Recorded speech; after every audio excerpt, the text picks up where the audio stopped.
धन्यवाद सभापति महोदय। मैं वित्त विधेयक के पक्ष में अपनी बात रखने के लिए खड़ा हुआ हूं। ये वित्त विधेयक ऐतिहासिक, दूरदर्शी और परिवर्तनकारी है।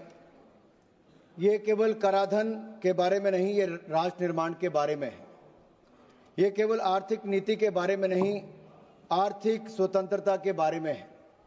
ये केवल राजस्व के बारे में नहीं, ये 140 करोड़ भारतीयों के समृद्धि और सामाजिक समावेशी विकास के बारे में है। सभापति महोदय जी, आज से अगर 11 वर्ष पहले आप देखेंगे, जब प्रधानमंत्री नरेंद्र मोदी जी इस देश में प्रधानमंत्री पद के शपथ ली, उस समय हमें किस हाल में देश मिला था। हालत कोई बहुत अच्छी नहीं थी, अनिश्चितता का दौर था और वहां से फ्रेजाइल 5 इकोनॉमीज में भारत को गिना जाता था। अनिश्चितता के दौर से अभूतपूर्व विकास के दौर तक लाने का काम किसी ने किया है तो प्रधानमंत्री नरेंद्र मोदी जी ने किया है। Prime minister Modi has guided the nation from uncertainty to unprecedented time. और ये इसलिए हुआ है अनप्रेसिडेंटेड ग्रोथ, क्योंकि ईमानदारी से सरकार चलाई, विश्वास के साथ सरकार चलाई और सबका साथ, सबका विकास, सबका विश्वास और सबके प्रयासों से देश को आगे बढ़ाने का काम किया है। मोदी सरकार एक ऐसी सरकार है जो काम करती है। ये एक ऐसी सरकार है जो वायदे पूरे करती है। एक ऐसी सरकार है जो बदलाव लाती है। और जब मैं बदलाव की बात करता हूं, ट्रांसफॉर्मेशन की बात करता हूं, तो हमारी सरकार ने बहुत सारी रिफॉर्म, परफॉर्म, ट्रांसफॉर्म, ये केवल नारा नहीं है, रिफॉर्म्स के माध्यम से बहुत बड़ा बदलाव लाया, जिसके बारे में आगे मैं उसका उल्लेख करूंगा। आज जब लोकतंत्र के मंदिर में आपने मुझे यहां पर बोलने का अवसर दिया, तो मैं कहूंगा हम फाइनेंस बिल में केवल फाइनेंशियल स्टेटमेंट्स की बात नहीं कर रहे, हम 140 करोड़ भारतीयों की भविष्य और उनकी आकांक्षाओं के बारे में बात कर रहे हैं। हालांकि अधिकतर सरकारों का दुनिया भर में या भारत में भी जो पहले की सरकारें रही होंगी, उनका एक प्रयास रहता है कि कैसे सरकारी खजाना भरा जाए। लेकिन नरेंद्र मोदी जी की सरकार ने इस बार के बजट में और इस फाइनेंस बिल में वो सारे कदम उठाए हैं कि सरकार के खजाने से ज्यादा लोगों की बचत बढ़ाने में विश्वास रखा, लोगों की जेब में पैसा जाए इसमें प्रयास किया है। और इसलिए कि जन जन के जब बचत होगी तो भारत का जन जन भारत को राष्ट्र निर्माण में एक बड़ी भूमिका निभाएगा और 2047 तक विकसित भारत का संकल्प पूरा करके दिखाएगा। आदरणीय सभापति जी, भारत की जो आज स्थिति है, कुछ विपक्ष के सदस्यों ने कहा कि दुनिया भर में ये हालत वो हालत है।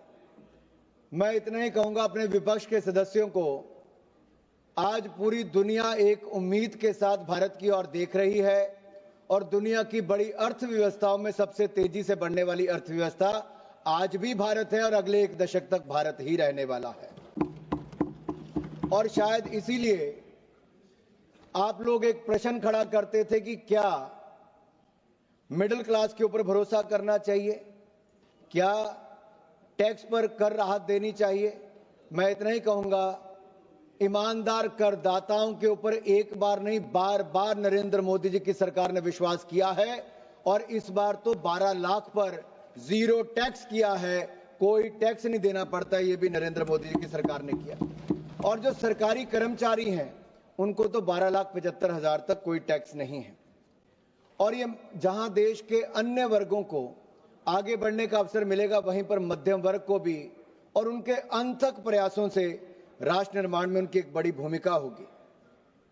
इस बजट, इस फाइनेंस बिल में विकसित भारत का जो संकल्प हम लेकर चले हैं, इसमें युवाओं के लिए अवसर है, महिलाओं के सशक्तिकरण की बात है, हर भारतीय को सफल होने के लिए मौका दिया गया है और टेक्नोलॉजी का उपयोग करने का बल दिया है। फाइनेंस बिल 2025 में भारत सरकार कि जो कमिटमेंट है टैक्स सर्टेनिटी की, ये पहला, और दूसरा ईज ऑफ डूइंग बिजनेस और बिजनेस ऑपरेशन को और सरल करने का प्रयास इसमें किया गया है, और तीसरा मिडिल क्लास को अभूतपूर्व टैक्स राहत देने का काम भी हमने इस बिल के माध्यम से किया। जहां तक मैं रिफॉर्म्स की बात करूं, अगर पिछले 10 वर्षों पर नजर सभापति जी मारी जाए तो अगर उस प्रकाश में कुछ डालना चाहूंगा, पिछले 10 वर्षों में जहां एक और faceless assessment, tax payer charter, faster returns, almost 99% जो रिटर्न्स हैं वो सेल्फ असेसमेंट के माध्यम से की जाती है। मैं अपने विपक्ष के सदस्यों को बताना चाहता हूं, विवाद से विश्वास स्कीम ये हम लोग लेकर आए, और अब जन विश्वास बिल, जहां जन विश्वास बिल 1.0 पहले आया था, उसमें 180 प्रावधानों को डीक्रिमिनलाइज करने का काम किया था। अब मोदी सरकार जन विश्वास बिल 2.0 लेकर आ रही है, जिसमें 100 प्रावधानों को डीक्रिमिनलाइज किया जाएगा। एक बड़ी राहत हमारे व्यापारी वर्ग को उसमें दी जा रही है। यही नहीं, जो एफडीआई सेक्टर में भी 74% निवेश की बजाय अब एफडीआई 100% हो सकता है। लेकिन हमने एक बात कही है कि जो प्रीमियम आप इकट्ठा करोगे, सारा का सारा प्रीमियम आपको भारत में ही लगाना पड़ेगा, तभी 100% आपको उसमें एफडीआई लिमिट मिल पाएगी। एफएसडीसी की मैं बात करूं तो वहां पर भी फाइनेंशियल रेगुलेशन को और सब्सिडी इंस्ट्रक्शन के इम्पैक्ट को इवैल्यूएट करने का एक मैकेनिज्म खड़ा करने का हमने इसमें प्रावधान किया है। और अन्य जो टैक्स रिफॉर्म्स इसमें कही गई हैं, कस्टम्स एक्ट 1962 में कोई प्रावधान यही नहीं था कि किसी निश्चित काल में आप लोग प्रोविजनल असेसमेंट को फाइनलाइज कर सकें। एक बड़ा कदम इसमें उठाया गया है, जिसमें अब सर्टेनिटी भी होगी, यानी कि निश्चितता भी आएगी, और हमारी लागत भी कम होगी। और इससे निश्चित काल के लिए, यानी कि 2 साल प्लस 1 साल और एक्सटेंड करके उसके अंदर आपको प्रोविजनल असेसमेंट करनी है। ये प्रयास इसमें किए गए। दूसरा, जो सेल्फ ऑक्युपाइड प्रॉपर्टीज है, पहले आपको उसमें प्रावधान केवल 1 वर्ष का था। अब गवर्नमेंट ने 2 ऐसी सेल्फ ऑक्युपाइड प्रॉपर्टीज को बिना किसी कंडीशन के आपको करने का ये भी प्रावधान दे दिया है। एक और जो बड़ी बात इसमें की गई है, streamlining the process of transfer pricing, इसको भी स्थिरता और देने के लिए इसमें भी ब्लॉक पीरियड 3 साल का किया गया है, जो ग्लोबल बेस्ट प्रैक्टिसेस के अनुसार है। इसके लिए भी मैं मोदी सरकार को और वित्त मंत्री जी का बहुत बहुत आभार प्रकट करता हूं। स्कोप ऑफ हार्बर रूल्स की मैं बात करूं तो इसको भी अंतर्राष्ट्रीय मानदंडों के अनुसार वैसे ही इसको एक्सपेंड किया गया है। इसमें लिटिगेशन को कम करने के लिए और निश्चितता को बढ़ाने के लिए और अंतर्राष्ट्रीय टैक्सेशन के आधार पर इसको और मजबूत किया गया, इसके स्कोप को एक्सपेंड किया गया है। हमारे इनलैंड वाटर में और ज्यादा सुधार हो तो उसमें टनेज जो टैक्स स्कीम थी, ये सी शिप्स के लिए होती थी, लेकिन अब इसको इंडियन वेसल एक्ट 2021 इसको बदलाव करके हमने इसमें जो हमारे घरेलू यहाँ पे बाजार में, उसके लिए भी इसको फायदा मिलेगा इनलैंड वेसल्स को। यही नहीं, जो स्टार्टअप्स, क्योंकि पिछले की सरकारों में स्टार्टअप्स का तो कोई नामो निशान था ही नहीं, लेकिन भारत के युवाओं पर विश्वास करके हमने स्टार्टअप इंडिया जो योजना लाई, सब लोग ये हंसते थे विपक्ष के लोग, आज देश के युवाओं ने 1,60,000 से ज्यादा स्टार्टअप्स खड़ी कर दी हैं। दुनिया का 3rd largest startup ecosystem Bharat बन गया है, और 117 यूनिकॉर्न्स आज भारत में है। ये भी एक बहुत बड़ी बात है माननीय अध्यक्ष।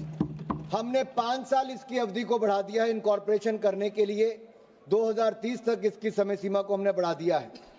यही नहीं अध्यक्ष जी, सभापति जी, हमने जो आईएफएससी गिफ्ट सिटी, उसमें भी शिप लीजिंग यूनिट्स के लिए, इंश्योरेंस ऑफिसेज के लिए और ऐसे ट्रेजरी सेंटर जो ग्लोबल कंपनीज के जो वहां पे सेटअप हुए हैं, उनको भी बेनिफिट देने के लिए 5 साल का प्रावधान और किया है। 2030 तक हमने उसको भी कर दिया है। हम शॉर्ट टर्म निर्णय नहीं ले रहे, लॉन्ग टर्म के निर्णय लिए गए हैं। ये विश्वास मोदी सरकार का है कि दुनिया को अगर निवेश कहीं पर करना है तो वो भारत है, भारत और भारत में ही वो सुविधाएं होनी चाहिए। तो मैं ये कहना चाहता हूं, जहां तक मैं इनडायरेक्ट टैक्सेशन पे आऊंगा तो मैं ये कहूंगा, these are not just financial policies, these are the policies that change lives. As part of the comprehensive review of customs rate structure announced in the July 2024 budget, sir इसमें जो 2-3 चीजें बड़ी इंपॉर्टेंट है। 7 टैरिफ रेट्स को हमने खत्म किया है और पिछले जो बजट था 2023-24 का 7 टैरिफ लाइंस हमने उसमें भी खत्म की थी और अब मात्र 8 रह गई, जिनमें से एक जीरो बजट वाली भी है, जीरो रेट वाली भी है। और यही नहीं, एक बड़ा बदलाव हमने किया कि जो लेवी है वो सेस या सरचार्ज एक पे ही लग पाएगी। इसलिए हमने ये तय किया है कि जो social welfare surcharge 82 tariff line पर था, अब उसको एग्जेम्प्ट कर दिया है क्योंकि वो सेस लगता है उस पर, तो इसको यहां पर सरचार्ज लगाना छूट दे दी है। ये भी एक बड़ा कदम सरकार का है। यही नहीं, ड्रग्स और मेडिसिन जो पेशेंट असिस्टेंस प्रोग्राम जो फार्मास्यूटिकल कंपनीज रन करती हैं, इनको भी कस्टम ड्यूटी पूरी तरह से मुक्ति दे दी है और 37 ऐसी दवाइयां जो लोगों के जीवन को बचा सकती हैं, उनको भी पूरी तरह से कस्टम ड्यूटी माफ कर दी है। और 13 न्यू पेशेंट असिस्टेंट प्रोग्राम्स, इस पर भी हमने बेसिक कस्टम ड्यूटी को समाप्त कर दिया है। इसके लिए मैं मरीजों की ओर से और जनता की ओर से सरकार का बहुत बहुत आभार प्रकट करता हूं। यही नहीं, एक और जहां इंडस्ट्री के लिए इंपोर्ट करने के लिए अलग अलग रूल्स का बदलाव किया गया। अब 6 महीने के लिए नहीं, 1 महीने के लिए and use of imported inputs, इस रूल्स को बदलाव किया गया है। और जो इनको मंथली स्टेटमेंट देनी पड़ती थी, अब इसको क्वार्टरली स्टेटमेंट कर दिया है, तिमाही स्टेटमेंट किया है। यही नहीं, माइक्रो स्मॉल मीडियम एंटरप्राइजेस, जहां एक और इसके लिए अगले 5 साल में 1.5 लाख करोड़ रुपया सूक्ष्म लघु उद्योग वालों को पैसा मिलेगा, एडिशनल क्रेडिट मिलेगा। वहीं पर एमएसएमई की जो डेफिनेशन है उसको बदलने का भी, इन्वेस्टमेंट और उसकी टर्नओवर को भी 2.5 गुना और दुगना करने का ऐतिहासिक निर्णय ये मोदी सरकार ने लिया। इसके लिए मैं उनका आभार प्रकट करता हूं। अध्यक्ष जी, पूर्व की सरकार, अगर आप यूपीए की सरकार को देखेंगे तो उसमें scam scam scam, policy paralysis की बात, फोन बैंकिंग की बात और ऐसी ही बातें आती थी कि मित्रों की सरकार उनको कहा जाता था। आज यही नहीं, आज वो शेकी ग्राउंड पर होती थी, आज स्टेबल ग्राउंड कहीं पर दी है तो नरेंद्र मोदी जी की सरकार ने दी है। हमने जहां एक और बैंकिंग व्यवस्था को सुधारा है, लेकिन मुझे चिंता इस बात की है कि हमारे जो विपक्ष के एक नेता हैं, हमारे पीएससी कमेटी में आप भी हैं, आज जब निशिकांत दुबे जी कह रहे थे तो उन्होंने कहा रेवेन्यू फोरगॉन की बात निशिकांत दुबे जी कर रहे थे, लेकिन पीएससी कमेटी के चेयरमैन अगर रेवेन्यू फोरगॉन और राइट ऑफ में अंतर नहीं समझते हैं तो एक बड़ा प्रश्न चिन्ह खड़ा हो जाता है। साहब, विपक्ष कहां पर है, किस हालत में है, समझता भी है कि नहीं समझता है, ये अपने आप में सवाल खड़ा करता है। रेवेन्यू फोरगॉन क्या है साहब? जो एक टैक्स सरकार को आना है, जो पोटेंशियल टैक्स रेवेन्यू आना है, वो सरकार की किसी नीति जहां पे आप टैक्स एग्जम्पशन देते हो, डिडक्शन देते हो, इंसेंटिव देते हो, जिसके कारण आपका चला जाता हो टैक्स, वो रेवेन्यू फोरगॉन है। लेकिन जहां पर आप राइट ऑफ की बात करते हैं तो बैंक जहां पे अपनी राइट ऑफ बड़ा विस्तार में, निर्मला जी स्टेटमेंट है वो मैं बताता हूं कि उन्होंने साफ तौर पे कहा है कि राइट ऑफ करने का मतलब ये नहीं कि पैसा छोड़ दिया है। बैंक उनको लेने के लिए चाहे कहीं पर भी जाए, चाहे उनको कोर्ट जाना पड़े, डेट रिकवरी ट्रिब्यूनल में जाना पड़े, enforcement of security interest act के अंतर्गत फाइल करना पड़े, ऐसा सारी सर उसमें प्रावधान है, उसमें करना है। लेकिन ये इस तरह का जो देखने को मिला, इसमें अपने आप में विपक्ष पर प्रश्न चिन्ह खड़े होते हैं। सर, यहां पर एक बात कही गई, कब्र से खोदने की बातें की गई, कहा कि कब्रें क्यों खोदते हो, गड़े मुर्दे क्यों उखाड़ते हो। मैं भी ये कहना चाहता हूं, दुनिया कहां की कहां पहुंच गई। ये लोग अभी भी 17वीं शताब्दी में मुगलियाई सोच के साथ ही चल रहे हैं। इनके आइडियल तो राणा सांगा, शिवाजी महाराज, महाराणा प्रताप होने चाहिए थे, लेकिन बाबा और औरंगजेब को याद करने में ये लोग लगे हैं। मैं तो इसमें एक बात कहूंगा, जो दरिंदा खा गया अपना पूरा परिवार, फक्र से आज शरियाई दीवानों को मोहब्बत है उसकी कब्र से। और जिसने जाजिया टैक्स लगाने का काम किया था, आज उसको ये लोग याद करते हैं जिन्होंने धर्म के नाम पर हिंदुओं पर टैक्स लगाने का काम किया था। आज उसकी कब्र को याद करने का काम ये करते हैं। आप फाइनेंस बिल पे और यही नहीं, इसके अलावा याद करिए इंदिरा गांधी जी का समय 93.5% 93.5% टैक्स लगाने का काम, आप फाइनेंस पे 93.5% टैक्स लगाने का काम इंदिरा गांधी जी ने किया था। आज नरेंद्र मोदी जी की सरकार है जिसने 12 लाख तक जीरो टैक्स किया है, कोई टैक्स नहीं लगाया, टैक्स माफ करने का काम किया। और जहां तक जीएसटी अपीलेट ट्रिब्यूनल की बात है, जीएसटी अपीलेट ट्रिब्यूनल भी हमने बना दिया है, संजय मिश्रा जी उसके चेयरमैन है। यही नहीं सर, मैं एक बात आपसे और कहना चाहता हूं, अगर आप राणा सांगा की बात कही गई, ये विपक्ष के नेताओं से मैं कहना चाहता हूं, हमारे पूर्वज, हमारे नायक भारत के गौरव हैं, ये इनको अपमानित करने का बार बार प्रयास करते हैं, उनकी छवि को धूमिल करने की इनकी आदत बन गई है। सर मैं पूछना चाहता हूं, वोट बैंक के लिए स्वाभिमान को कितनी छोड़ दोगे, कितना नीचे गिर जाओगे?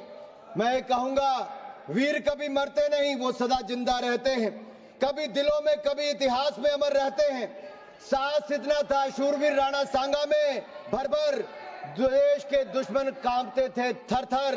मेवाड़ शिरोमणि को तुम नीचा क्या दिखाओगे? मुगलिया सोच की औलादों, जिनके 80 घाव थे तन पर, व्यथा नहीं थी मन में। आज अगर राणा सांगा जिंदा होते तो तुम जैसे दूर कोने में बैठकर टोपियां सिल रहे होते। सर यही नहीं, अगर मैं बात करूं, आज मुस्लिम आरक्षण की बात करते हैं, बाबा साहब अंबेडकर के संविधान की कॉपी को लेकर जाते हैं। अरे संविधान को पहले तार तार करने का काम आपने इमरजेंसी के समय किया था, आज मुसलमान को आरक्षण देने की बात करते हो। तुष्टीकरण की राजनीति के लिए मुसलमानों के ठेकेदार बनने का काम करते हो। सबके हक की बजाय मुस्लिम परस्ती में मशगूल कांग्रेस, क्या आप मुस्लिम लीग बनाने की बात करते हो? अरे गांधी जी, महात्मा गांधी जी और सरदार पटेल जी के देश में आप जिन्ना का मुल्क बनाने की सोच मत रखो। हम जिन्ना का मुल्क कभी नहीं बनने देंगे, कभी नहीं बनने देंगे।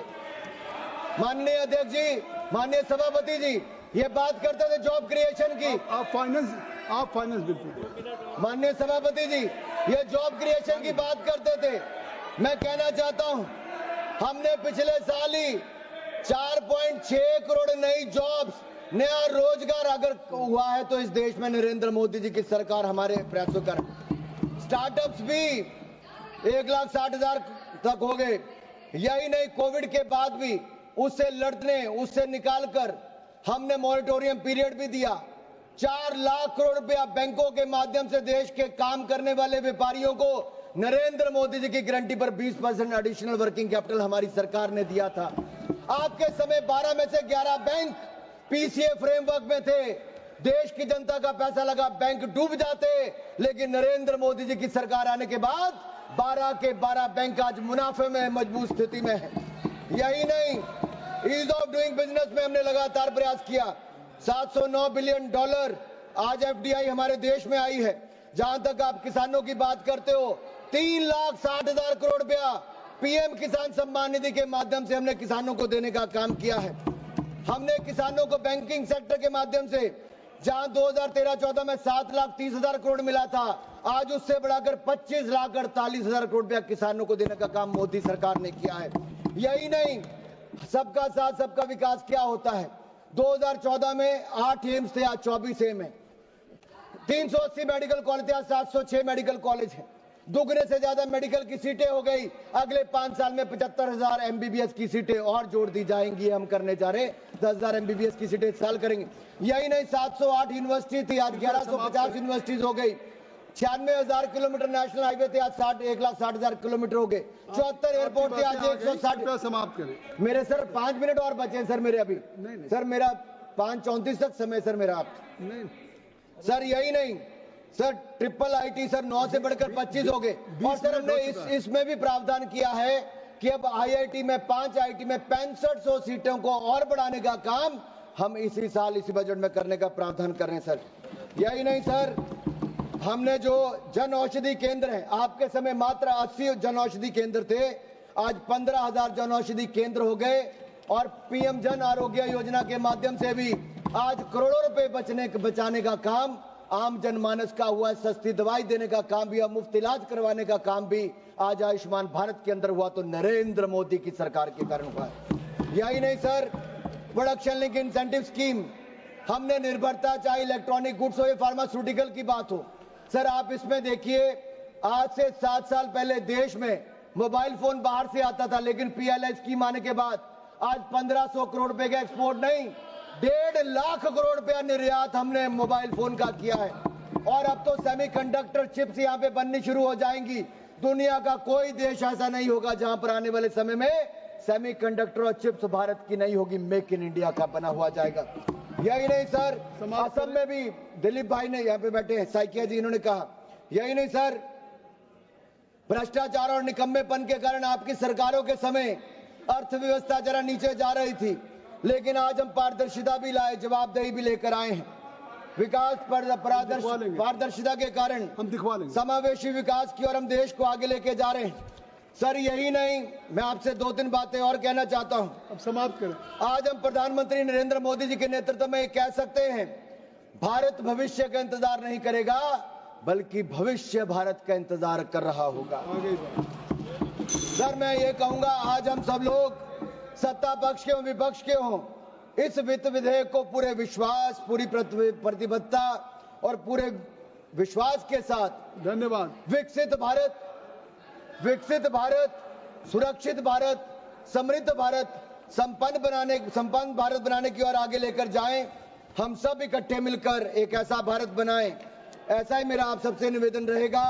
इस ऐतिहासिक फाइनेंस बिल के लिए मैं वित्त मंत्री निर्मला सीतारमण जी का बहुत बहुत आभार प्रकट करता हूं और नरेंद्र मोदी जी से इतना ही कहूंगा कि हमें आपके नेतृत्व में पूरा विश्वास है और आपके नेतृत्व में ये देश लगातार आगे बढ़ता जाएगा।